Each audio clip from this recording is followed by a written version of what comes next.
Hamas does not believe in Palestine. Yasser Arafat did not believe in Palestine. They just shout out loud Palestine, but their aim is not that. Palestinianism is a virus. This is what it is. It cannot manifest anything. It's to decode a civilization. How is it that Europe particularly does not understand that establishing another platform for another October 7th would be the natural result of support for a Palestinian state? Look, Europeans are making a historic mistake that sooner or later they will regret it. And in reality, I don't think this is going to affect Israel because Israel understands its security and its priorities. And there is no force on earth that can actually force Israel to accept an enemy state that has been proven existential threat. The European, or let's say some of the Western leaders, who basically they come and they go, now they choose to calm the angry mob on their streets, which is basically representing their failure, their inner failure. By exporting their problem and projecting it onto on Israel. They think this is how they can calm the riots and the mob that has unrealistic demands to force Israel to submit to the demands of terrorism. To them, it's not about Palestine, and it's not about Israel. It's about their inner conflict. And they are mistaken because in reality, they have been feeding the beast. And there is no way that rewarding terrorism, especially after October 7, and all of us watch what happened on October 7, that rewarding Palestinians for their crimes would lead to peace in the region or worldwide. And today, instead of countering this force and reminding the Palestinians that their violence is the root cause of their suffering, what they did, they legitimized the Palestinian cause and they globalized it. Now, there is infiltration of the Palestinian indoctrination pretty much everywhere, from Hollywood to Western politicians to parliaments, mainstream media, the streets, campuses. They have invaded everywhere, and it's not about Palestine. They don't care about Palestinian children. They don't care about Palestine. And now this is not going in vacuum. Sooner or later, they're going to realize that they have invited a very dangerous virus right into their backyard, and it is going to backfire. Absolutely. One of the major disconnects in the West is they say the extremist jihadistic Hamas and the more moderate secular Palestinian Authority, which many say is basically just the internationalized, legitimized version of the Fatah, of the Palestine Liberation Organization, which was born well before 1964, 1968, before Israel had anything to do with the territories of Judea and Samaria.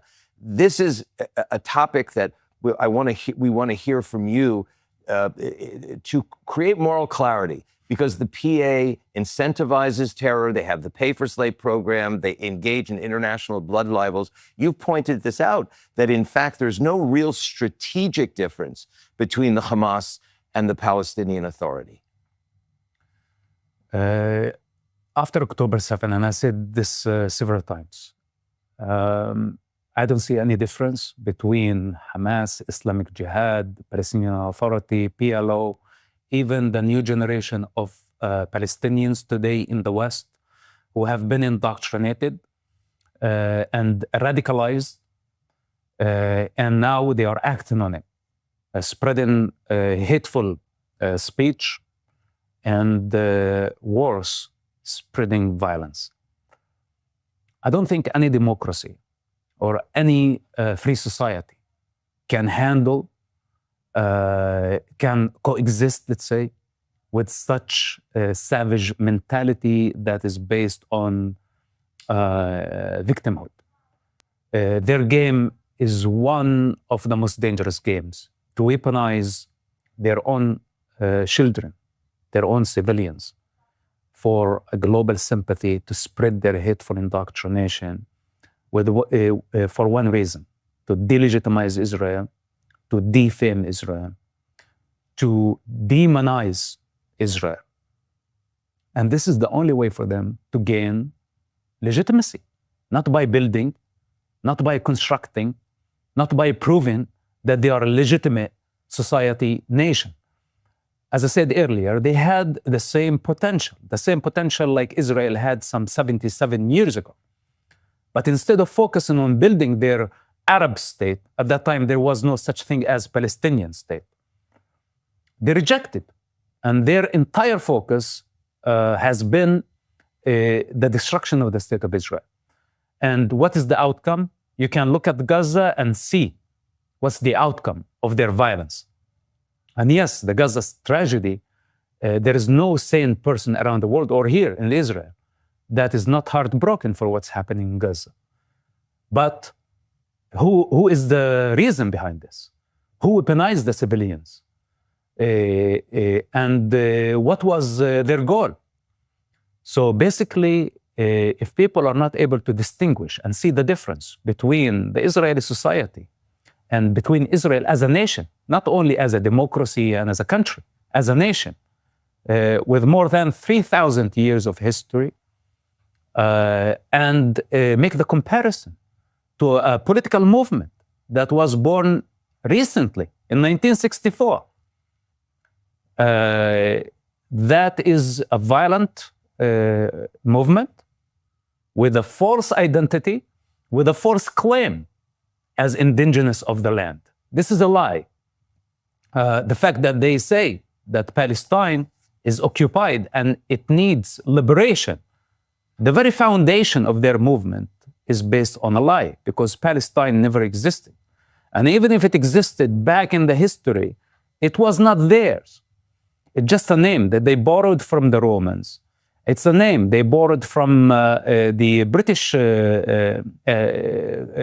colonial. The map makers, the cartographers who rebranded the word Palestine on the maps, using the historical precedent of the Romans, as you point out.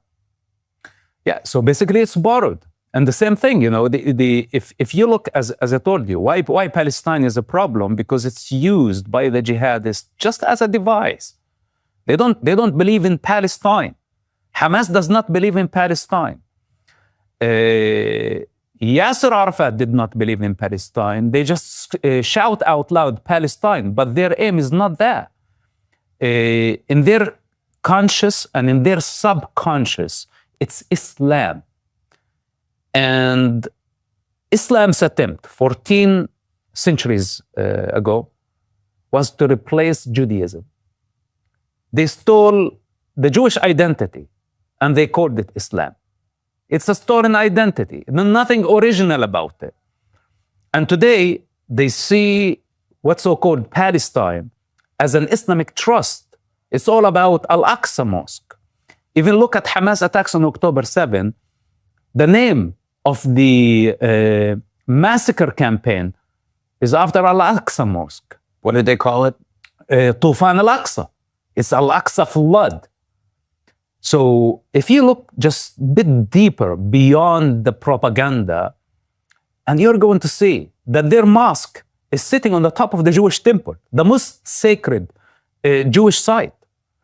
And it's their attempt to replace Judaism. It's their attempt to replace Israel. And nothing can satisfy their ambition, because they are not limited to any political borders. Once they have manifested their plan to destroy Israel, okay, in the Middle East, they are going to go next. And there's going to be Lebanon, there's going to be Jordan, there's going to be Syria, even Saudi Arabia. And they will spread to Europe. What's happening in Europe right now is very dangerous. What's happening in the United States is very dangerous. Palestinianism is a virus. This is what it is. it cannot manifest anything. It's to decode a civilization. And it's not a blueprint. It was never anything original. And the similarities between Palestinianism and Islamism, it's fascinating to watch. And they are both ideologies are pushed by the Muslim Brotherhood and legitimizing Palestine and Palestinianism as resistance or as a legitimate cause is a big mistake. And the West, especially the United States, my country, Americans need to wake up. This is a very dangerous indoctrination. Our campuses have been radicalized. Our streets are not safe. Assassinations, shootings. This must stop. This is jihad. This is jihad. And it has been happening since 9/11 on the American soil. When we talk about the threat to America, one of the key points of confusion has been what some have called cell phone warfare, the media jihad, the use and abuse of absolute propaganda by the Hamas since October 7th, planning premeditated, false, fake news that has actually helped confuse the West, such as Hamas detonating its own hospital or planting explosives within its own hospital, using its children as human shields, and then drawing Israel in, and then blaming Israel up front, when in fact the same thing with humanitarian aid, when all of this has been a strategic decision by Hamas as part of disinformation warfare. What can be done about that? Because if you look at the numbers, the support numbers for Israel in America, they've declined since the jihad of October 7th. And one would have thought they would have increased. And a lot of it seems, Mosab, is from this, what we call disinformation, deception warfare, which is really part of the larger war we're fighting. I want to hear your wisdom on that. Okay. Well, first of all, there is no way to counter the strategy of weaponizing civilians. Because it's the ultimate sacrifice, and the Palestinians were willing to do that, to literally sacrifice their own children for financial and political gain, and they got what they wanted. And in the meantime, the world blamed Israel. But I want to see how far they are going to go with this lie, because it's just a matter of time before the action of Palestinianism on the American soil would breed terrorism.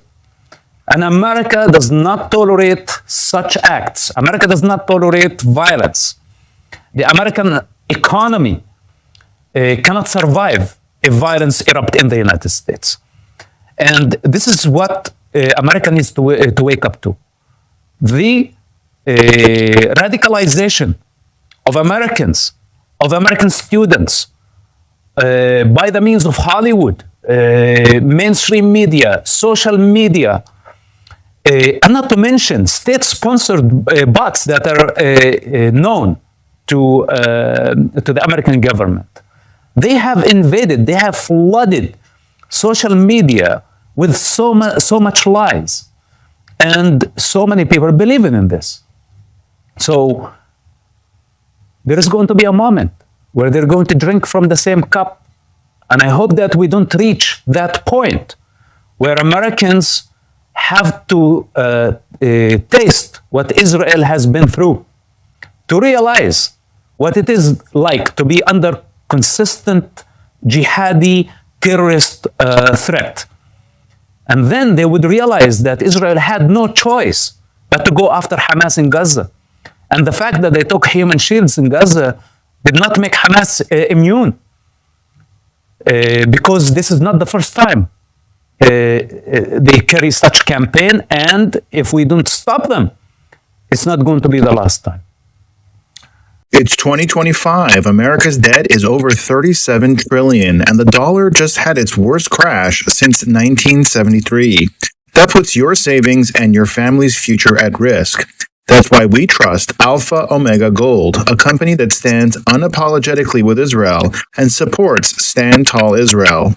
Visit ao.gold/stand to claim your free precious metals wayfinder guide or call 1-855-426-4653 today.